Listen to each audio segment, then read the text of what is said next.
Hello, everybody, and you're very welcome to this episode of Successful Perspectives. Successful Perspectives, of course, is when we deep dive into the topic of leadership with a leader from our very selective network, Boardroom by EMIR. I'm delighted to be joined by Mclean, who is Managing Director for the Middle East for CBRE. Normally, I go to Nick for insights on real estate and indeed all things Scotland, because he's a trade envoy for Scotland here in the UAE. But today, I'm delighted to be discussing leadership with Nick. Nick, you're very welcome to Successful Perspectives. It's great to have you, and thanks for sharing your time. Trevor, thank you very much for the opportunity to chat to you.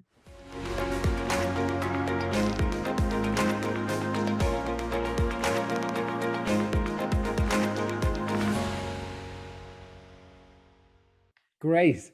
And that is the operative word there, to chat. Normally we chat commercial real estate. As I say, you're the go-to guy in this space. So I'm very, very excited about jumping into the topic of leadership with you. Maybe we could start off by you characterizing or defining what you see as your leadership philosophy and some of the central tenets of that. When you asked me this question, I thought about it a lot, and I thought about what I see of special leaders within CBRE or through the Scottish Government, as you say. And I tried to think about what the best tenets of leadership were, particularly for our part of the profession, as it were. And I think it comes down to three qualities, which can be held in various proportions. But I think it's down to trust and judgment, but also affection. And what I mean by that is that you can trust your leader, you can make sure or understand that he or she has got good judgment. But ultimately, if you add to that like or affection or a willingness to follow, that makes, it seems to me, a perfectly triangular component of what leadership was about. And if you have those three tenets, then that leads to confidence, and that leads to an ability to be able to control or lead. I love that. I'm having this conversation with a lot of leaders here in the Middle East, and that's one that hasn't come up, affection, and I love it. But the key question is, how do you build that, right? Where does that come from? Affection is probably the most difficult of those, if I'm right in those three components. Affection and trust are the most difficult components to build, but I think almost affection follows trust. So if your people, the team of which you're a part and lead, believe in your judgment, then they gain your trust and you gain theirs. And once you've got their confidence and trust, then hopefully if the leader is empathetic to that team, that can turn into affection. It's not always there, and the proportion of affection may be less than the other two components, and sometimes it's not there at all, and some leaders can do without it. But I think a perfectly rounded leader needs all three of those components, but it's not one overnight. Now, Nick, you have struck me over the years as a deep thinker, and there's a compliment in there. Do you reflect on your leadership philosophy? Because I feel like, again, I've had this conversation with a lot of leaders, and they've discussed with me that the very fact of sitting down for this conversation has kind of forced them to go through this period of introspection where they examine their leadership. Is this something you often do? How do you do it? What does it look like? Talk to me about that. You're right. I've never thought about it before, but you forced me to write this down as to going through the questions, etc., as to what I thought. And yes, I do consider whether or not what I've done during the course of the day is right or wrong, or whether I could have done it differently. And mostly that thought process is about 3 o'clock in the morning, as I'm lay awake and think, could I have done that better, or did that not go quite so well? And if it didn't, then how could I do it differently? So that automatic reassessment of all the decisions I make during the course of the day, yeah, absolutely. In the deep of the night is when I think about them mostly, for better or worse. And when you think about your leadership, how do you measure its success? What are some of the metrics you use, or how do you think about that? This is very interesting. I think almost the most interesting question, because the natural way to determine whether or not a leader is successful is whether or not he or she achieves the objective. But actually, that's not always the right way to think about it. It's whether or not I and the team of which I'm a part has maximized its opportunity. So we've performed the best we possibly can. So the obvious way is whether we are successful in determining our objectives and deliver them. But I think probably more importantly is if I am able to squeeze out the very best performance from the team and perhaps inspire some of the people within my team to do better than they expect themselves to be able to do, that's a mark of good leadership, I think. Yeah. And what's your take on how the definition of modern leadership seems to be evolving quite rapidly from what I can see based on these conversations? Yes, the leader has a responsibility from creating the right culture within the team, but also a greater social responsibility in terms of the impact. What's your take on all of that and how it's evolving? I really think that if a team is well led and the members of the team come together properly, then there's a benefit beyond their own objectives anyway. And I think leadership in the public interest, as it were, comes about as a result of a well-led team or a great team spirit. So I think it's an automatic rather than a contrived contribution to beyond the objective of that team anyway. So a well-run team and a flashed-up team, I think, has a better opportunity to deliver results beyond their key primary objectives. And for CBRE, we hear a lot of the economy for the common good. What does that narrative look like within the organization? How has that taken shape? So at CBRE, we're judged on the level of profitability that we as a team deliver, the growth of our business, the encouragement and the view of our clients, because they're viewed and surveyed independently. But we also have a survey of all our teammates. Every member of CBRE's 110,000 people are surveyed once a year, and we have a office score. And I'm lucky to say that the score that we in our Middle Eastern business deliver is amongst the best in the world. So, and how do we judge that beyond that score? Retention is key, particularly at the moment when the labor pool here is very shallow. There are huge demands on our team. And if we can get a better than average retention and have longer than average longevity within the business as well, and deliver that profitability, then someone will judge that we're doing the right kind of thing. What do you think you're doing that's right here relative to other regions, or maybe not relative to other regions, because that could be unfair on your colleagues on other regions, but I'm sure if you're scoring high at a global level, other regions are curious about what's going on here. What do you think is helping that ranking? I think making sure that the team leaders are the right people and being prepared, if we see that they're not, to change them, and helping them understand their own team members. So instilling, this might be the wrong phrase, but aggression in achieving the business objective, but also empathy, both for their people, but also their clients. So being able to listen and understand if we're not pulling in the right direction, as it were, for our client, then we need to have the subtlety or the empathy to infer that we're doing something not quite right. So understanding, listening to our clients and the people within our teams is very important. And then creating a recipe that suits all those components. Because if one component, the client or the people, are unhappy, then the team's not going to work well together. And how would you say, and this is more of a question, a curiosity for myself, this is something that we're going through as an organization, but in your experience, in your career, I guess what you're referring to there is you need to know your team members, right? To get those leaders in the right position, as you say, to have that focus on the company objectives in terms of success, but also having that right level of empathy and compassion. What's the best way in your career that you've seen in terms of really getting to know and fundamentally understand your other team members, so you know how they work best with others and under certain constraints from a business point of view? A very simple word, I think, and it's to listen.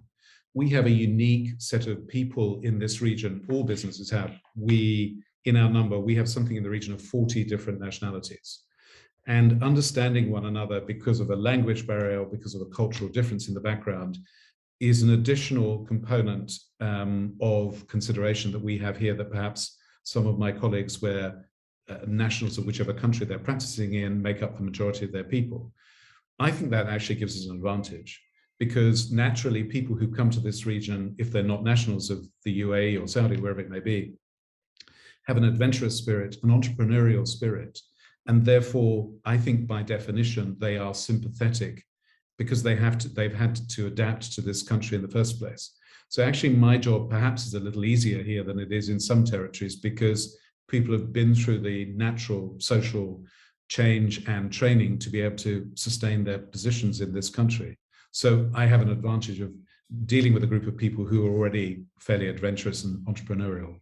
Let's take a little bit of a turn here back into the topic specifically of leadership. I'm curious, did you consider yourself a natural leader when you set out in your career, where you thought, when I end up MD of a region of a large international company, it was a matter of when, not if. How did you see that? Or if you look back to Nick starting off in his career, what would have Nick of that age thought about his prospects for the future in terms of leadership? I hoped I'd be in this position. What were the attributes? I'm reasonably confident. I'm a natural volunteer. And I'm also, probably frustratingly for some people, I'm naturally impatient. And therefore, if I see that change is needed, then I'm very happy to take charge to make that change happen. And I guess that you could put that into the concept of ambition. So I'm an ambitious person. I like working with these. I like being surrounded by great people, and I want to be in a position where I can choose those great people.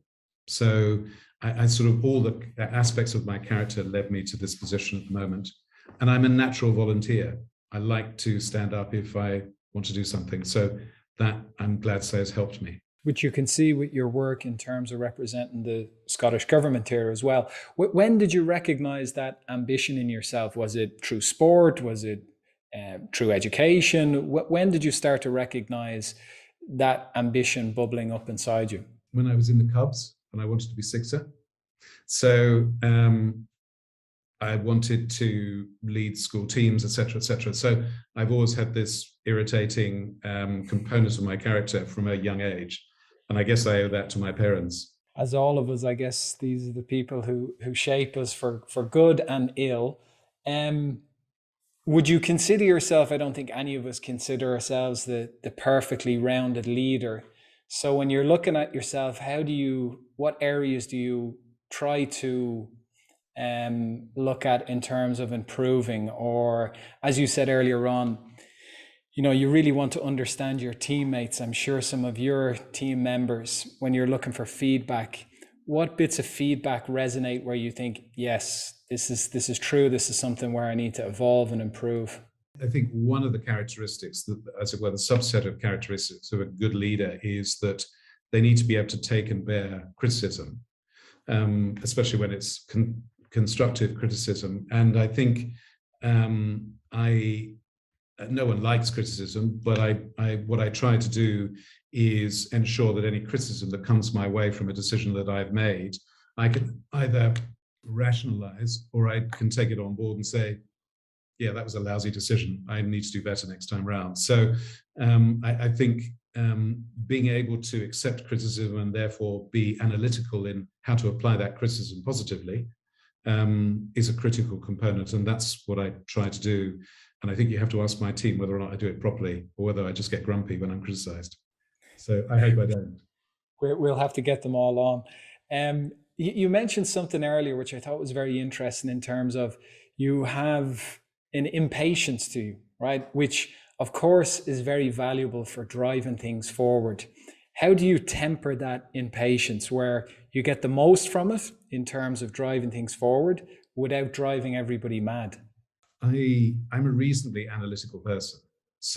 And I can't really think without a pencil in my hand.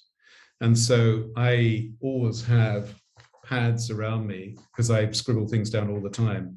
And so what I try to do is not be impetuous if I can, but be impatient once I've reread the list of things that people have said, and then implement some changes if needs be. So that is the biggest temperer of my impatience, I think, at this bizarre habit of writing everything down.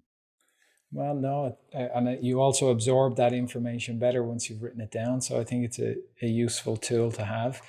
In terms of, you've been very kind with your time now, Nick, but just one last question. In terms of the best advice that you've received in your career, or advice that you would like to impart to perhaps people starting off in their careers. We have a lot of people that engage with this content where they're looking at people who have made it to the top of their ladder here in the region and run in large organizations. And they want to know how they've done it, or they want a little nugget of advice that would serve them well. What would you say to them? At the end of the day, I'm a child surveyor, and as you know, the concept of property value is all about three components: location, location, location. And I think for the most successful leaders, there's a key component of their makeup, which must be listen, listen, listen. And if you're able to do that and then analyze and apply those lessons, then I think that stands all leaders in good stead. And that's the best advice I've ever had.